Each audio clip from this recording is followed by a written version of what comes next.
ना ये 1971 है, ना ये बांग्लादेश बनने जा रहा है। मुझे ताने ना दें कि बलोच मुझे याद रखेंगे। मेरा झगड़ा जात का नहीं, रियासत का, मुसल्लह तंजीमों से है, बलोचों से नहीं है। जिस दिन मैं इस मनसब से हटूंगा फिर इंशाल्लाह बहुत खुल के बात करेंगे। मैंने अगवा किया, मेरा नाम दे दे, FIR जारी कराएं। पाकिस्तान की ये रियासत की लड़ाई है, मेरी जाती लड़ाई नहीं है। पाकिस्तान ये लड़ाई लड़ने के लिए तैयार है। निगरान वजीर आजम का बलोचिस्तान पर प्रोपागंडे का मुंह तोड़ जवाब। कहते हैं बलोचिस्तान में 90,000 अफराद कत्ल हो गए, 9 को सजा नहीं हुई। लवाहिकीन के दहशतगर्दी के हक को तस्लीम नहीं करते। रियासत की लड़ाई बलोचों से नहीं, दहशतगर्दों से है। कन्फ्यूजन पैदा करने वालों से कहता हूं, ये 1971 नहीं और ना ही बांग्लादेश बनने जा रहा है। बलोचिस्तान में अलहदगी पसंदों से सवाल करें तो वो गोली मार देते हैं। क्या मुसल्लह तंजीमों को कत्लेआम का लाइसेंस दे दें? बिजनेस सहूलत सेंटर के दौरे के दौरान वजीर आजम अनवारुल हक काकड़ ने मीडिया से गुफ्तगू में मजीद कहा, मुसल्लह तंजीमें पाकिस्तान को तोड़ने की साजिश कर रही हैं। भारत से पैसे लेकर बलोचिस्तान में कत्ल किए जाते हैं। ताने ना दें कि बलोच मुझे याद रखेंगे। जाएं पर्चे कटवाएं, जिसने अदालत जाना है जाए। रियासत ये लड़ाई जारी रखेगी। किसी को कोई गलत फहमी है तो दूर कर ले। जिस दिन मनसब हटा खुलकर बात करूंगा। पीटीआई बल्ले के अलावा दूसरे निशान पर भी इलेक्शन लड़ सकती है। पीटीआई किसी सूरत इंतखाबात का बायकॉट नहीं करेगी। हमारे प्लान A, B और C मौजूद है। चेयरमैन पीटीआई बैरिस्टर गौहर की सहाफियों से गुफ्तगू। कहा, वाजे कर दूं, पीटीआई एंटी इस्टेब्लिशमेंट नहीं, फौज हमारी है, हमारा मुल्क है, किसी से कोई झगड़ा नहीं। जमहूरियत में सियासी जमातों को इंतखाबात लड़ने देना चाहिए। हम पार्लियामान में जाना चाहते हैं, लेकिन हमें इंतखाबी अमल से बाहर किया जा रहा है। इलेक्शन कमीशन शफाफ इलेक्शन कराने की अपनी ड्यूटी में नाकाम हो गया। सुप्रीम कोर्ट को इस मामले पर सोमोटो लेना चाहिए।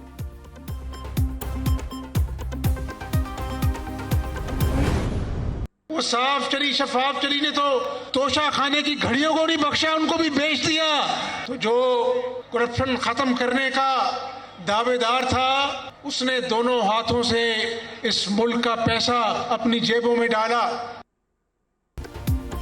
बानी पीटीआई को निकाला ना जाता तो मुल्क दिवालिया हो जाता। एक खिलाड़ी ने मुल्क के साथ खिलवाड़ किया। अनाड़ी IMF की शराइत को तोड़कर घर चला गया। उसकी नाअहली की सजा आवाम को महंगाई की सूरत में भुगतना पड़ी। साफ चली शफाफ चली ने तोशा खाना की घड़ियों को ना छोड़ा। हमजा शहबाज की लाहौर में धाड़। लाहौर में वर्कर्स कन्वेंशन से खिताब में नून लीगी रहनुमा ने कहा, पीटीआई ने रोजगार देने का वादा किया, नौजवानों को बेरोजगार कर दिया। इलेक्शन 2024 में आवाम अपना फैसला सुनाएंगे। आम इंतखाबात में मुल्की तारीख का फैसला करना है। इक़्तिदार में आकर 10 साल का मुआशी मंसूबा मुतारिफ करवाएंगे।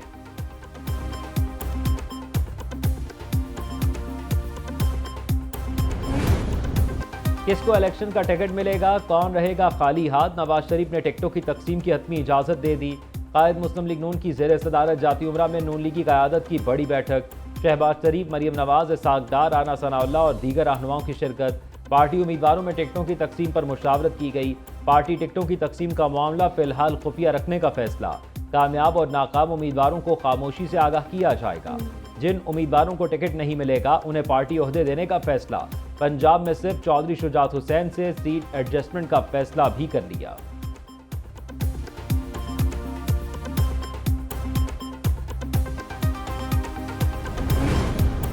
नवाज शरीफ के कागजात की मंजूरी इलेक्शन ट्रिब्यूनल्स में चली। दरखास्त गुजारों ने NA 130 लाहौर और NA 15 मानसेरा में ट्रिब्यूनल से रुजू कर लिया। पाकिस्तान अवामी महाज के सरबरा ने NA 130 से कागजात मंजूरी के खिलाफ अपील दायर की। मौक़िफ़ अपनाया। नवाज शरीफ को सुप्रीम कोर्ट ने ताहयात नाअहल करार दिया। वो इलेक्शन लड़ने के अहल नहीं। रिटर्निंग ऑफिसर ने हक़ाइक़ के बरक्स कागजात मंजूर किए। नवाज शरीफ के कागजात मुस्तरद किए जाए। NA 15 मानसेरा में वक़ार खान एडवोकेट ने ट्रिब्यूनल से रुजू किया।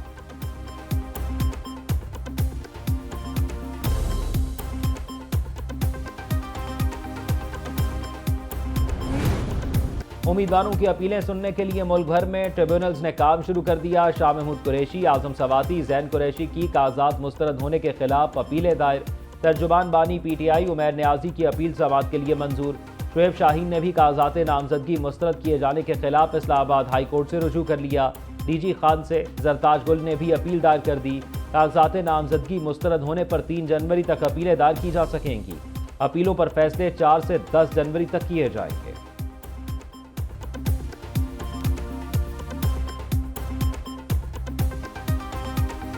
कोई कॉन्स्टिट्यूशन है, वहाँ भी कभी लोगों को इस बात से नहीं रोका गया कि आप इलेक्शन नहीं लड़ सकते। जहाँ आपने देखा वीडियोज़ हैं जो लोगों को रोकने से लेके उनसे पेपर छीनने तक हैं, ख़वातीन समेत। सो इसके खिलाफ हम जा रहे हैं। Over 300 nomination papers they have been rejected.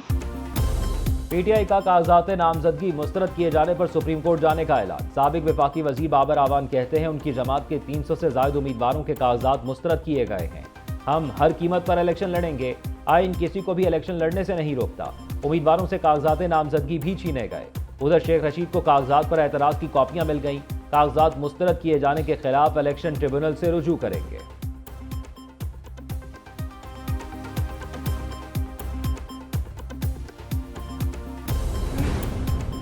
PTI को बल्ला वापस मिलेगा या नहीं, इलेक्शन कमीशन की नजरसानी अपील पर समाअत कल होगी। पीटीआई इंट्रा पार्टी इंतखाबात से मुतल्लिक ज़िमनी दरखास्तें समाअत के लिए मुकर्रर।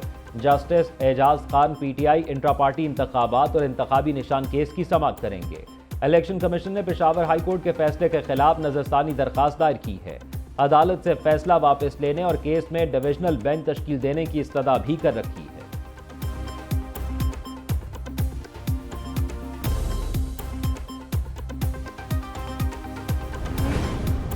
बिलावल भुट्टो इंतखाबी मैदान में जारहाना इनिंग्स खेलने के लिए तैयार। चेयरमैन पीपल्स पार्टी 8 जनवरी को खैबर पख्तूनख्वा में पहला इंतखाबी जलसा करेंगे। बिलावल भुट्टो के इंतखाबी जलसों का इब्तदाई शेड्यूल तैयार। पहले जलसे के लिए डीआई खान कोहिस्तान और जिला कुरम का हल्का ज़ेरे गौर। बिलावल भुट्टो पेशावर मालाकंड डीआई खान सवाबी में भी मैदान सजाएंगे। दूसरी तरफ चेयरमैन पीपल्स पार्टी ने 3 जनवरी को बिलावल हाउस लाहौर में सेंट्रल एग्जीक्यूटिव कमेटी का इजलास भी तलब कर लिया। पार्टी के बड़ों की बैठक में मुल्की सियासी सूरत हाल और आम इंतखाबात के हवाले से अहम फैसले होंगे। पीपल्स पार्टी की इंतखाबी मुहिम और मंशूर पर तबादला ख्याल किया जाएगा।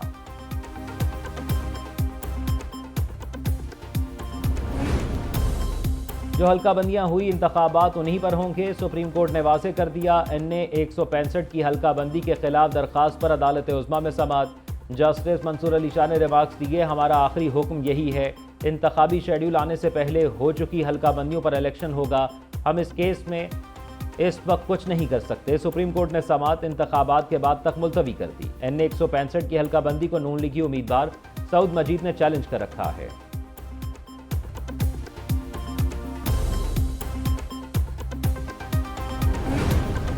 आर्टिकल 62(1)(f) के तहत ताहयात नाअहली से मुतल्लिक सुप्रीम कोर्ट का फैसला चलेगा या इलेक्शन एक्ट। अदालत उज़्मा ने मीर बादशाह कैसरानी नाअहली केस में 7 रुकनी बेंच तश्कील दे दिया। समाअत कल होगी। चीफ जस्टिस काजी फाइज ईसा लार्जर बेंच के सरबराह होंगे। जस्टिस मंसूर अली शाह, जस्टिस याहिया अफरीदी और जस्टिस अमीनुद्दीन खान शामिल।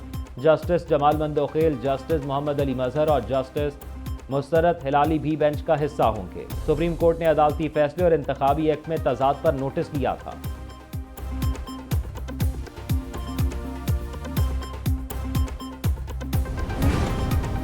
फैजाबाद धरना केस की तहकीकात में अहम पेशरफ। कमीशन ने बयान कलमबंद कराने के लिए शहबाज शरीफ को तलब कर लिया। साबिक वजीर आजम को 3 जनवरी को पेश होने की हिदायत। मुस्लिम लीग नून के सदर को सवालनामा भी दिया जाएगा। शहबाज शरीफ को साबिक वजीर आला पंजाब की हैसियत से तलब किया गया है। तहकीकाती कमीशन ने शाहिद खान अब्बासी, एहसन इकबाल और फैज़ हमीद को भी तलबी का नोटिस जारी किया है। कमीशन ने 22 जनवरी तक सुप्रीम कोर्ट में अपनी रिपोर्ट जमा करानी है। वफाकी हुकूमत ने सुप्रीम कोर्ट के हुक्म पर कमीशन तश्कील दिया था।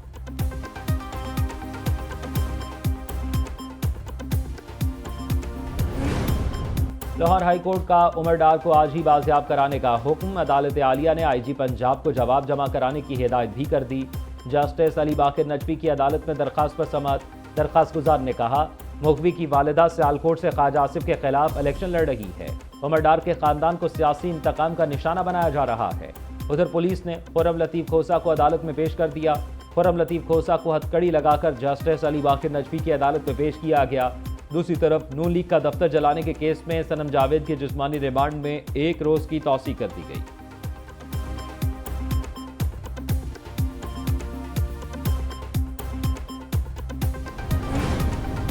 कागजात नामजदगी के इम्तिहान में कितने उम्मीदवार पास, कितने फेल हुए, इलेक्शन कमीशन ने तफसीलात जारी कर दी। इलेक्शन कमीशन के मुताबिक कौमी असम्बली के लिए 6449 उम्मीदवारों के कागजात नामजदगी मंजूर किए गए। 1024 के कागजात मुस्तरद हुए। ऐवान ज़ीरी के लिए 7473 उम्मीदवारों ने कागजात नामजदगी जमा कराए। सूबाई असम्बलियों के लिए 18478 उम्मीदवारों ने कागजात जमा कराए। चारों सूबों में 16,262 उम्मीदवारों के कागजात मंजूर किए गए। 2,216 उम्मीदवारों के कागजात नामजदगी मुस्तरद हुए।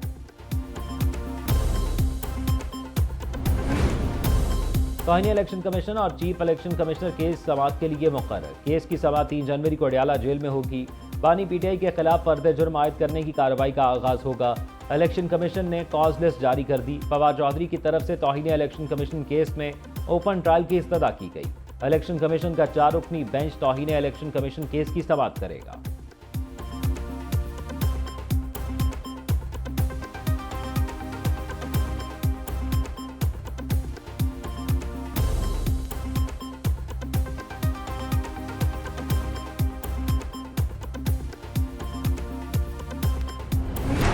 साल 9 के पहले रोज स्टॉक मार्केट ट्रैक पर वापस आ गई। 100 इंडेक्स में 2210 पॉइंट्स का इजाफा रिकॉर्ड।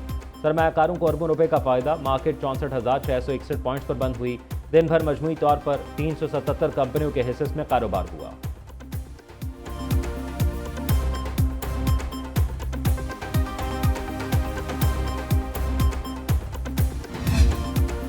पाकिस्तान को IMF से दूसरी किस्त मिलने की उम्मीद। आलमी मालियाती इदारे के एग्जीक्यूटिव बोर्ड का इजलास 11 जनवरी को होगा। शेड्यूल जारी। पाकिस्तान को दूसरी किस्त दिए जाने का मामला एजेंडे में शामिल है। IMF की मंजूरी से पाकिस्तान को $70 करोड़ की अगली किस्त मिलेगी।